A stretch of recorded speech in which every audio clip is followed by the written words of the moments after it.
हमारे आज के वीलॉग के 3 हिस्से होंगे। पहला हिस्सा गवर्नर सिंध से रिलेटेड है। गवर्नर सिंध ने आज इंकशाफ किया कि इमरान खान साहब ने इनसे मिलने की कोशिश की और जो मिलने की कहानी उन्होंने सुनाई वो बड़ी दिलचस्प है, वो हम आज के वीलॉग में आपको सुनाएंगे। दूसरा, इमरान खान साहब और चौधरी परवेज़ इलाही साहब के दरमियान आज से खौफनाक इख्तलाफ शुरू हो चुका है, क्योंकि चौधरी परवेज़ इलाही साहब ने फ्यूचर में सिर्फ सीट एडजस्टमेंट नहीं की बल्कि साथ ही वजारत आला भी मांग ली, और उसके बाद क्या हुआ वो भी हम आज के वीलॉग में आपके साथ शेयर करेंगे। और इसके साथ साथ मुस्लिम लीग नून ने जल्द इलेक्शंस के लिए अपनी स्ट्रेटजी बनानी शुरू कर दी। मरीम नवाज साहिबा को चीफ ऑर्गेनाइज़र बना दिया। उन्होंने कहा कि आप जमात की तंजीमें नो करें। तो ये जो अचानक फ़ैसला है इसकी बैकग्राउंड क्या है, तो हम आज के वीलॉग में ये तीनों चीज़ें डिस्कस करेंगे। सबसे पहले कामरान टसोरी जो सिंध के गवर्नर हैं, उन्होंने क्या कहा। हमारे आज के शो में कामरान टसोरी ने यह इंकशाफ किया कि मुझसे इमरान खान साहब के एक साहब ने रब्ता किया और फैसल वाडा साहब इस रब्ते के गवाह हैं, और उन साहब ने यह कहा कि इमरान खान साहब आपसे मिलना चाहते हैं, और मुलाकात के लिए उन्होंने कहा कि वो मालगरा रोड पे गाड़ी में बैठेंगे इमरान खान साहब, और आप भी यहाँ इस्लामाबाद आएँ, आप भी मालगरा रोड पे उसी गाड़ी में बैठें। गाड़ी चलती रहेगी और उस दौरान गुफ्तगू होती रहेगी। और उनका ये कहना था कि आप ज़ाहिर है किसी जगह पे अगर जाएंगे तो वो मुलाकात ट्रेस हो जाएगी, पता चल जाएगा कि आज गवर्नर सिंध की इमरान खान साहब के साथ मुलाकात हुई, और ज़ाहिर है आप भी अफोर्ड नहीं कर सकते, हम भी अफोर्ड नहीं कर सकते। तो उसका तरीका यही है कि गाड़ी में बैठें और गाड़ी मारगला रोड के ऊपर चलती रहे ताकि कोई लोकेशन को ट्रेस ना कर सके और इस दौरान गुफ्तगू हो जाए। तो मैंने उनसे पूछा कि क्या आपसे रब्ता ही असद उमर साहब ने किया था, तो उन्होंने हंस के कहा कि नहीं असद उमर साहब ने तो रब्ता नहीं किया था। और आखिर में फिर मैंने कहा कि ये सदर आरफ अलवी साहब ने रब्ता किया, तो इस पर भी उनकी हंसी निकली। उन्होंने कहा कि नहीं मैं नाम नहीं बताऊंगा, लेकिन बहरहाल मेरे साथ उनका रब्ता हुआ है और मैंने इनकार कर दिया।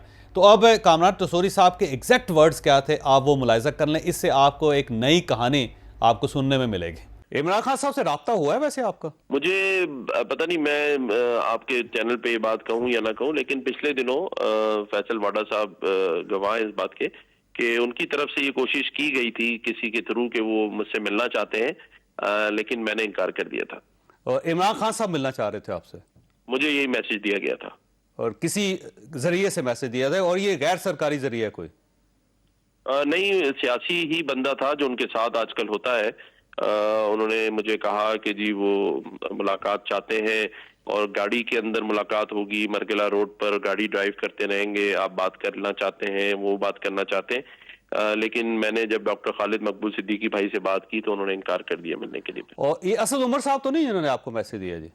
नहीं, वो मैं नाम बता नहीं सकता आपको। अब ये नई कहानी है, और कामरान टसोरी साहब की बात पे अगर यकीन कर लिया जाए तो फिर इसका मतलब ये हुआ कि इमरान खान साहब MQM के साथ रब्ता पैदा करने की कोशिश कर रहे हैं, और उन्हें यह महसूस हो रहा है कि अगर वो MQM को राज़ी कर लें और MQM अपनी 7 सीटें लेके इमरान खान साहब के पास आ जाए और इमरान खान साहब कौमी असम्बली में वापस चले जाएं और वहाँ पे अपने इस्तीफ़े वापस लेके अपोजिशन लीडर की हैसियत से वहाँ काम करना शुरू कर दें, और ये 7 लोग अगर मिल जाएं इमरान खान साहब के साथ, तो शायद हो सकता है कि ये इस गवर्नमेंट को चलता करके अपनी गवर्नमेंट दोबारा बना लें।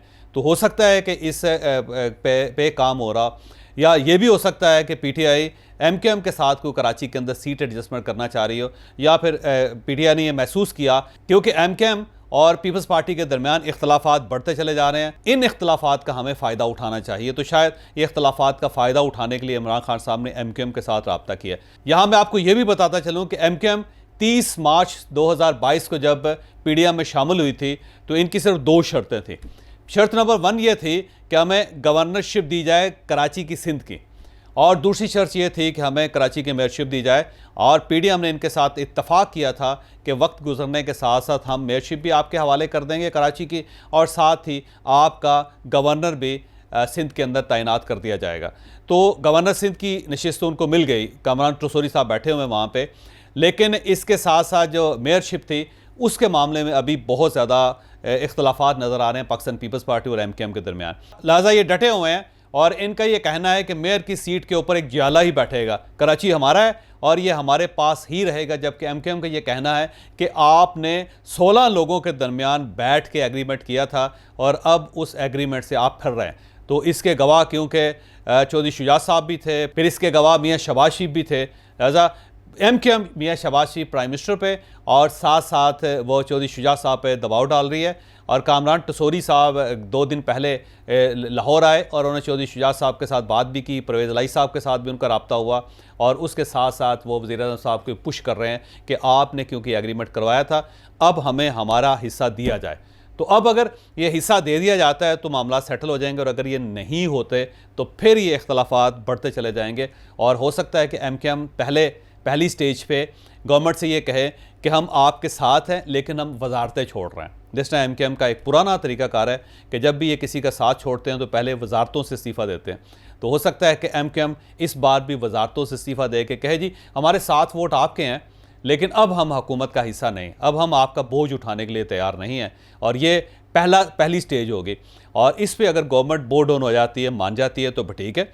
और अगर बात गवर्नमेंट की तरफ से नहीं मानी जाती, कोई सबज झंडी नहीं दिखाई जाती, तो फिर MQM को खूबसूरत टर्न लेते हुए PDM का मुकम्मल तौर पे रास्ता छोड़ देगी, इनसे हट जाएगी, इनसे अलग हो जाएगी। तो देखते हैं आने वाले दिनों में क्या होता है, लेकिन मेरा ख्याल है जो कुछ भी होगा 15 जनवरी से पहले ये हो जाएगा। अब हम चौधरी परवेज़ इलाही साहब की तरफ आते हैं।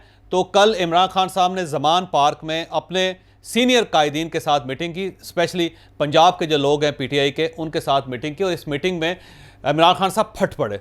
इमरान खान साहब का ये कहना था कि चौधरी परवेज़ इलाही साहब के साथ मैंने बहुत ज़्यादा सॉफ्ट होकर देख लिया है, लेकिन अब मुझे ये दाल गलती हुई नज़र नहीं आ रही। इन्होंने पहले भी हमें धोखा दिया था और ये अब भी हमें धोखा दे रहे हैं। इमरान खान साहब ने इंकशाफ किया कि हम इनके साथ सीट एडजस्टमेंट के लिए तैयार थे और इन्होंने 48 सीटें मांग ली थी, जिसके ऊपर बात हो रही है 18 MNS की सीटें और इसके अलावा 30 सीटें वो मांग रहे हैं MPA की। तो इसके ऊपर नेगोशिएशन चल रही थी, हम तैयार हैं। लेकिन अब इन्होंने ये मुतालबा कर दिया कि जब आपकी अगली गवर्नमेंट बनेगी तो आप चीफ मिनिस्ट्री दोबारा हमें देंगे, और अगर आप हमें चीफ मिनिस्ट्री नहीं देते तो फिर आपके साथ हमारा इत्तेहाद नहीं चल सकता। तो इमरान खान साहब ने कहा कि इट्स टू मच, कि ये बहुत ज़्यादा मांगा जा रहा है और हमें ब्लैकमेल किया जा रहा है। और चौधरी परवेज़ इलाही साहब की पूरी कोशिश है कि कहीं पे डेडलॉक पैदा हो ताकि ये असम्बली बचा लें, असम्बली ना तोड़ें। तो उनका अपनी सीनियर क़यादत से कहना था कि आपको आज से चौधरी परवेज़ इलाही साहब की एक्टिविटी पर नज़र रखनी चाहिए।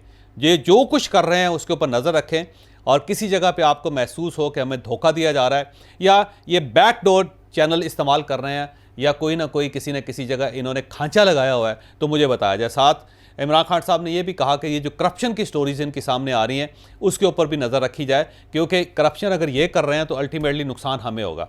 और अगर इस किस्म की कोई चीज़, कोई इतला किसी के पास आती है तो सबसे पहले मुझे बताएं, ताकि उसके बाद फिर हम इसके बारे में दूसरे लोगों को मतला करें कि हमारा इस करप्शन के जो केसेस हैं उनके साथ कोई ताल्लुक़ नहीं, ये जो डीलिंग हो रही है इसका PTI के साथ कोई ताल्लुक़ नहीं, ताकि हम डिस्टेंस कर सकें परवेज़ इलाही साहब के साथ। तो मेरा ख्याल है पंजाब के अंदर सूरत थोड़ी सी गंभीर हो गई है।